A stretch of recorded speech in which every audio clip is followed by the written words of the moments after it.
Thank you for joining us today on this episode of MSP 1337, a podcast dedicated to helping MSPs and their clients navigate cybersecurity. I'm your host, Chris Johnson, and before we get started, I would like to take a moment to thank our sponsor, VCIO Toolbox. If you're looking to strengthen your client relationships, improve retention, and shorten long sales cycles, check out VCIO Toolbox, the strategic account management platform that helps MSPs get closer to their clients. To find out more, head over to vciotoolbox.com. Now on with the show.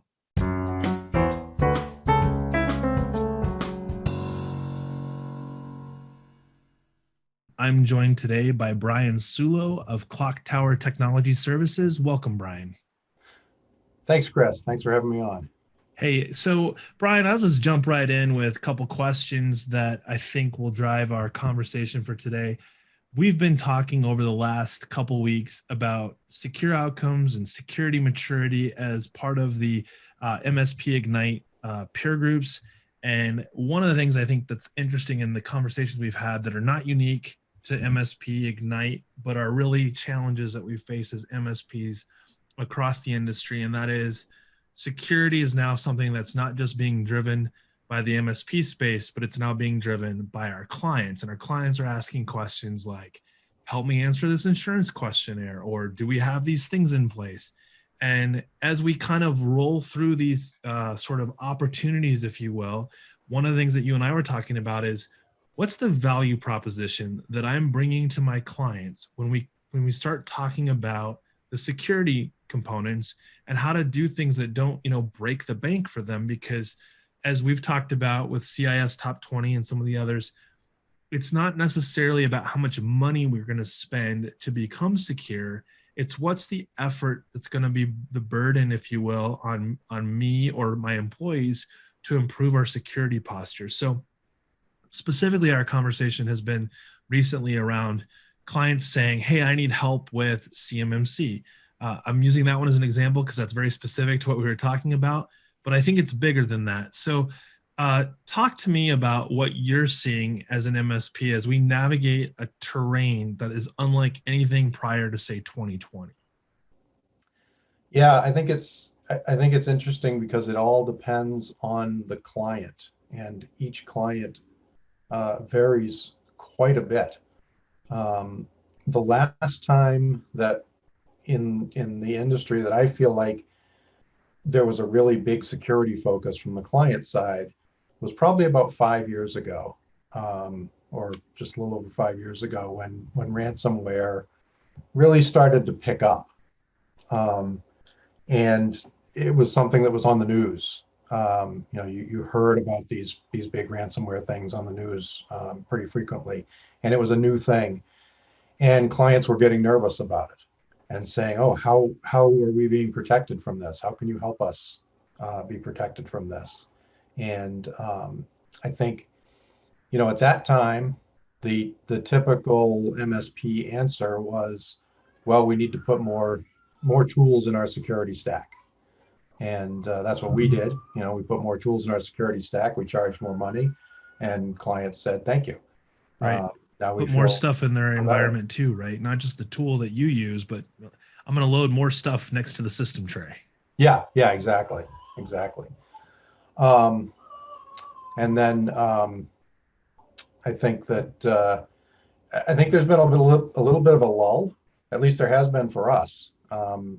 Maybe we've done too good a job, but I think that clients, when you go to them and say, "Hey, there's some things we could do to secure you better," some clients are going to say, "Yeah, well, I don't feel like I'm that insecure." Right. That's like buying tires, right? I buy the tires that have the mileage that are rated for 35,000 miles instead of 65,000 miles. They're still tires. Yeah, exactly. And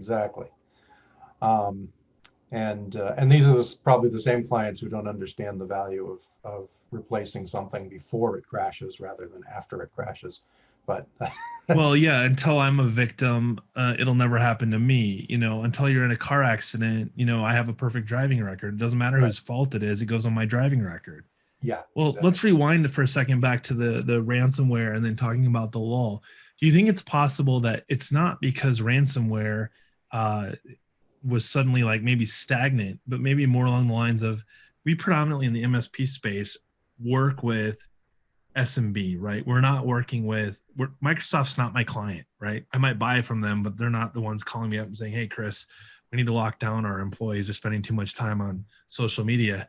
It's ransomware became something that because I think the space of business continuity and data backups became something that was so second nature to us that getting a ransomware really just meant I have to restore from backup because ransomware was all about getting data back, not necessarily about what are they going to do with the data that they've collected.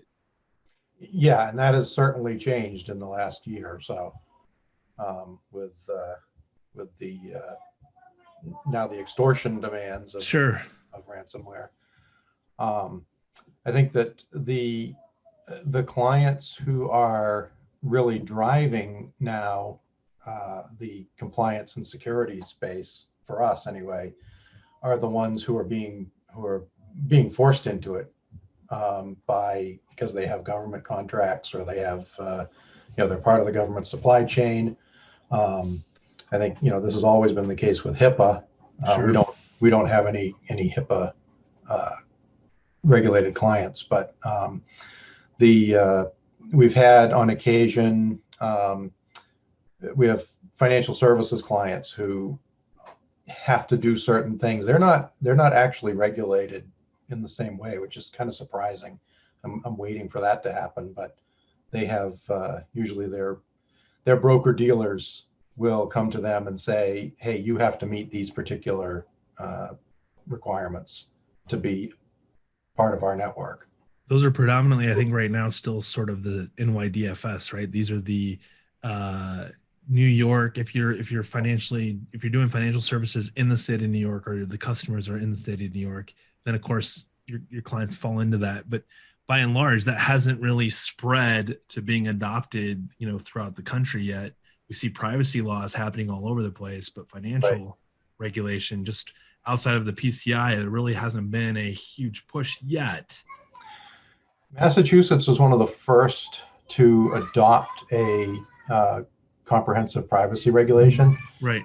and surprisingly, we got very little traction with our clients over that. Just nobody was concerned.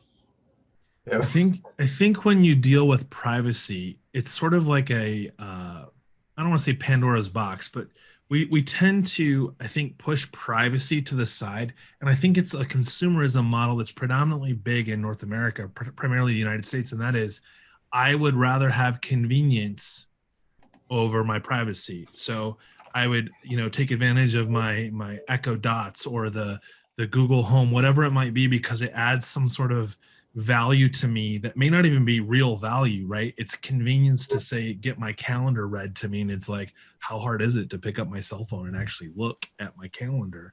Um, so I think privacy, by and large, and often it was obviously driven by the HIPAA compliance, right? You go back late '90s, early 2000s, HIPAA comes into effect, and there was a huge emphasis on the privacy side and not the security side from a technical perspective. So you fast forward to 2013, and now on the map on the that we're all dealing with is how do I secure an environment to satisfy HIPAA compliance for those that are bound by the omnibus rule? Well, it wasn't until the last couple of years that we started to see other industries adopt frameworks and regulation around whether it be privacy or security. And Massachusetts, like you said, the first, if not the first, also had a pretty strict compliance rules that were even tied directly to healthcare. So I think we've watched privacy kind of be in the shadows, and now that privacy is part of really everything that the consumers are dealing with, as well as our clients, the challenge now is how to educate them. And I said this before, it was said to me on a previous podcast with Bob Kopich. He said, we have to educate the unwilling.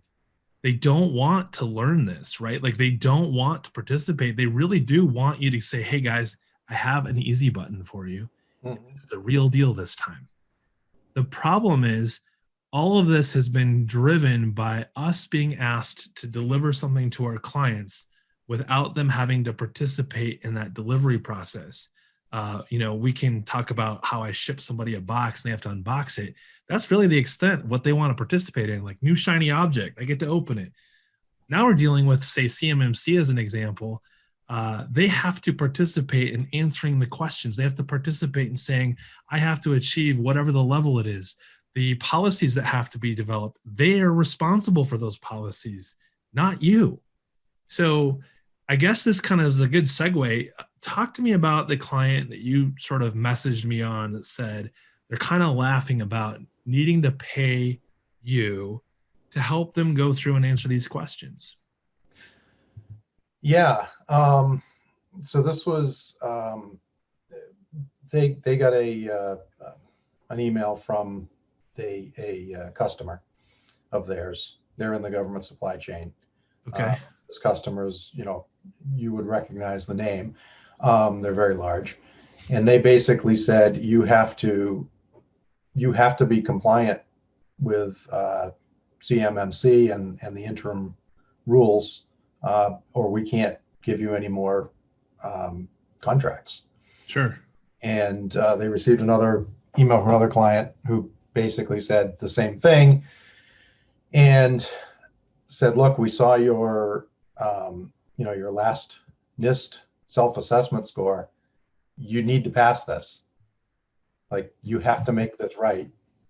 We're going to give you the contracts, but you have to make this come out correct. So this is less about the answers to the questions, and this is about proof that your answers are validated. Well, that's ultimately what we're going for. And I think that once we kind of started down this road, they started getting emails from security consultants and compliance consultants saying, look, we want to help you navigate through this and whatnot. And they kind of were joking about it, like, oh yeah, it's we're going to pay a whole bunch of money to somebody who's going to help us navigate what the government's telling us to do. Right. Everyone wants a piece of the pie, right? Yeah, exactly. But I think that they don't really understand what the scope of what it is that they're trying to accomplish here and need to accomplish. Well, I think there's two parts to that. So part of this is going to be, you're my IT guy, my IT company, here, take care of it. And you're like, Yep. hey, you're not paying me for any of this. So you've got that education component that says, just because we manage some level of security in a stack that we're providing you, whether it be firewall management to endpoint protection, EDR, those types of things, that's not the same thing as being able to identify how they do third-party vendor validation, which is part of the requirements, right? Like, I would, and I don't know that I necessarily would say that I would know the answer to that, because unless you're intimate with the business that your client's in, then how would you know what are the elements to your risk for that vendor score?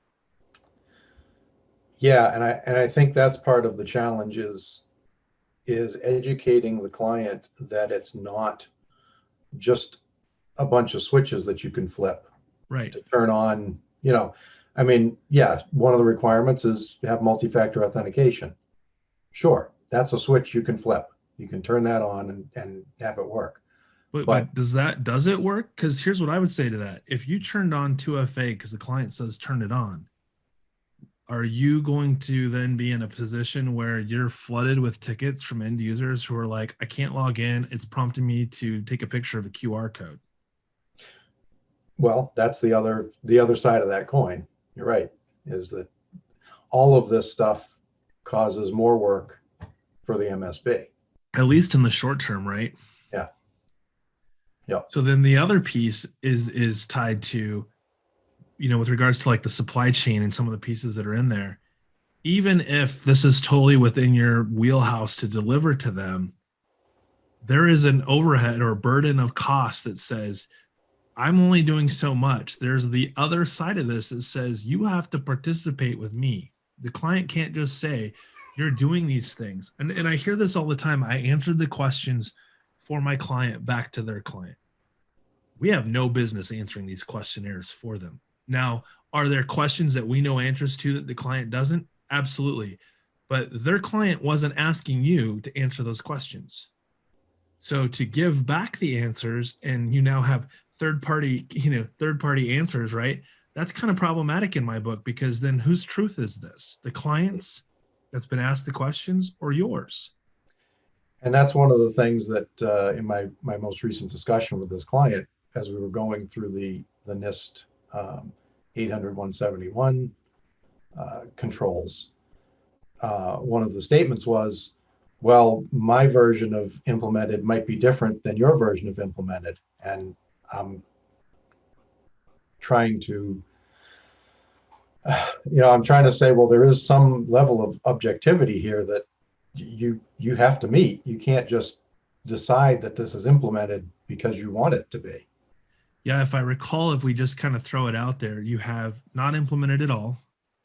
You have partially implemented, which is also vague. Then you have implemented on some systems and implemented on all systems. Those are like drastically different, variables that have their own and outside of saying all in or not at all. Mm-hmm. The in between is very vague.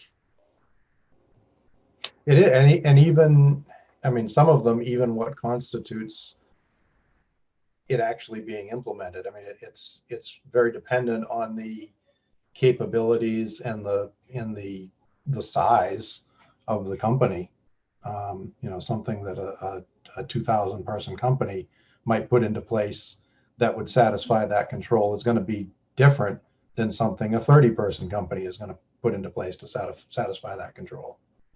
So we're talking about, and this really wasn't my goal to steer this in the direction of CMMC, but one of the things that I think is unique to CMMC right now is the timeline, and because of the timeline being a little longer, I think DoD DOJ contracts that will have for sure CMMC in it aren't going to be necessarily until about 2025. We have this interim rule through NIST that basically says you got to go through this assessment and register to say I'm certifying to whatever level it's going to be based on the requirements placed on my company. The thing that's really interesting about this, and we haven't seen this anywhere else, is being CMMC certified does not make you compliant to what you are being regulated on. They're seeing this. So CMMC certification is about what auditors will be able to audit your company using sort of a predefined criteria and taking a peek or a snapshot of your environment, because to do all of the controls that they need to comply with, all of NIST 171, that would take a long time. So let's do a subset, see if you pass this test. If you pass this test, we will say to DOD, DOJ, yeah, this company meets is we register or certify them to being CMMC level 3.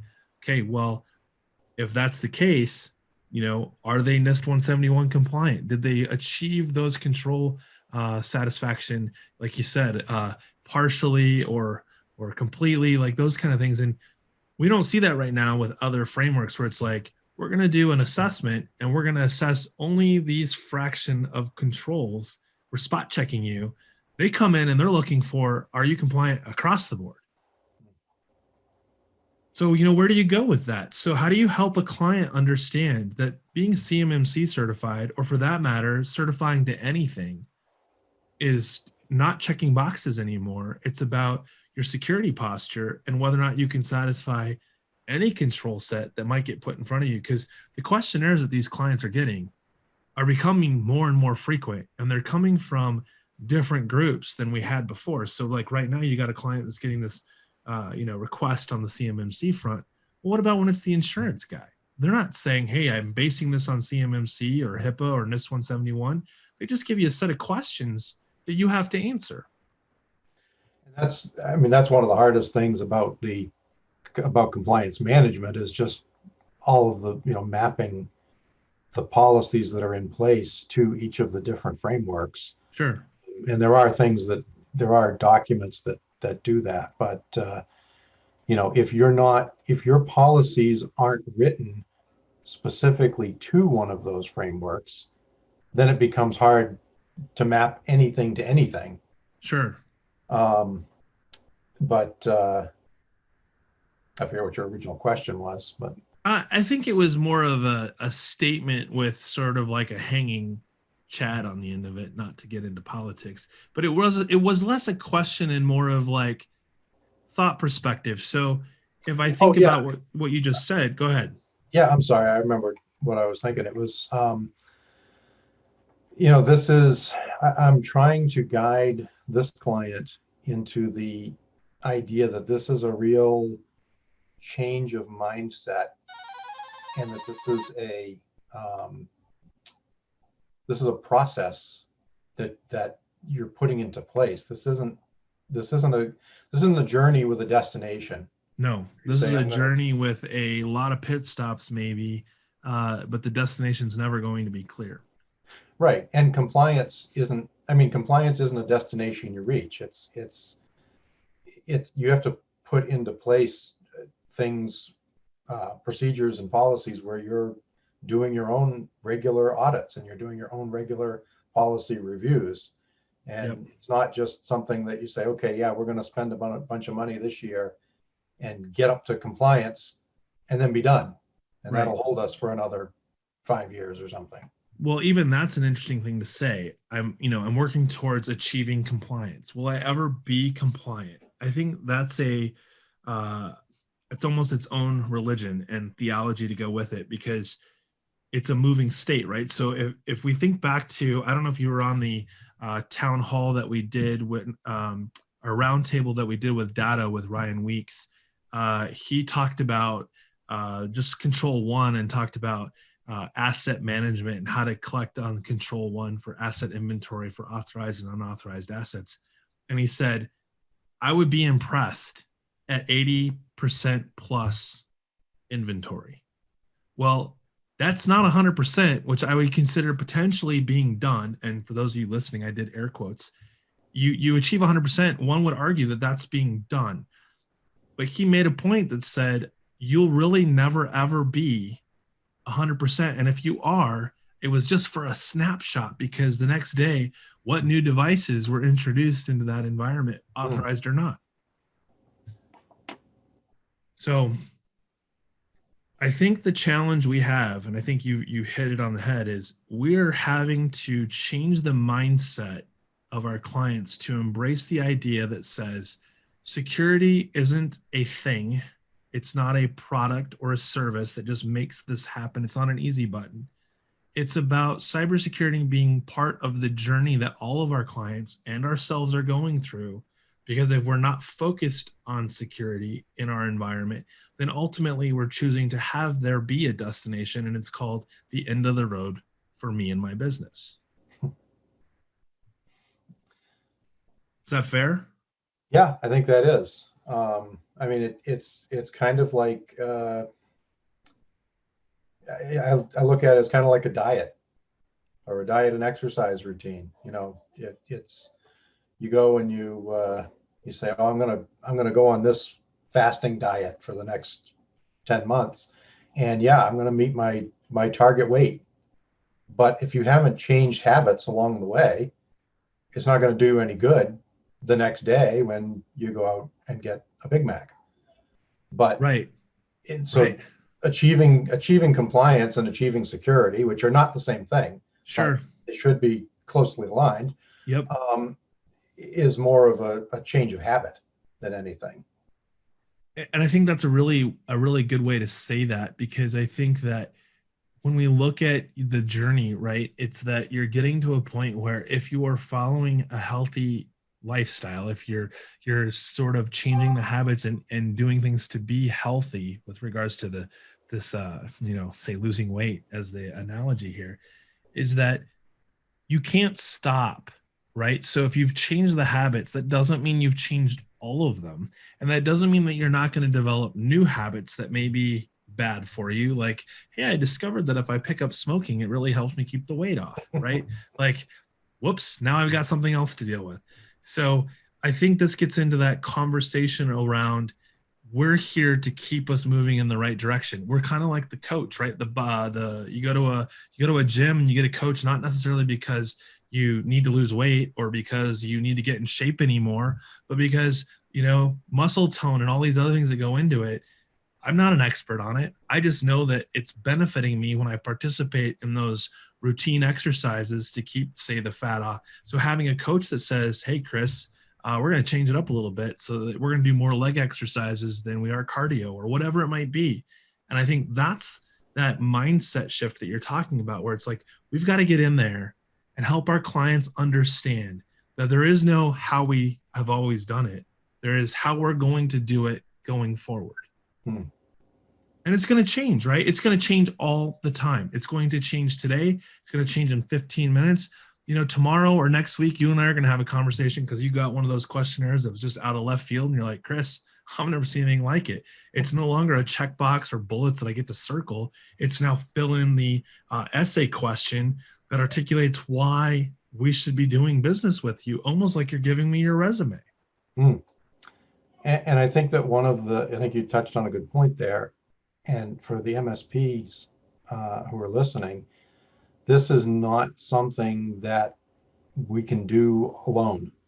No, We, I mean, I could not possibly even think about doing this without, if I hadn't found you guys, so you specifically, but the Secure Outcomes team and MSP-Ignite, I wouldn't even have a clue what to do without a cadre of experienced and inexperienced, but just a cadre of people behind me.